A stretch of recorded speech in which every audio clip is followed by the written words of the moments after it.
Hej, välkommen hit. Vad du nu ska få vara med om är att vi lär ut danser, förslag till danser på den här mässan som man kan använda, Din ljusa skugga. En mässa i helig danstradition. Och här vid min sida står Elisabeth Nilsson från Kvinnor i Svenska kyrkan och Cecilia Hardestam från Universitetskyrkan i Karlstad. Jag och Hans Kvarnström också representerar Universitetskyrkan i Karlstad. Vi har varit med om att stött till med ekonomiska medel för att göra det här möjligt. Att få serien utgiven, att få danserna vidarebefordrade på det här sättet.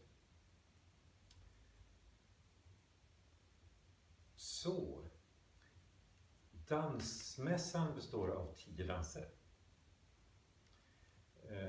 Den följer rörelsen i tid och rum.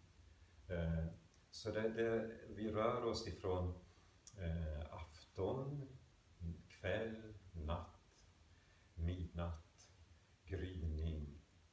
Så hela tiden runt i dygnet och i tiden så rör sig danserna.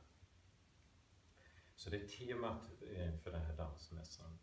Att precis som dygnet har olika stunder så har livet olika stunder. Och gudstjänsten olika stunder. Och det gestaltas i de här danserna.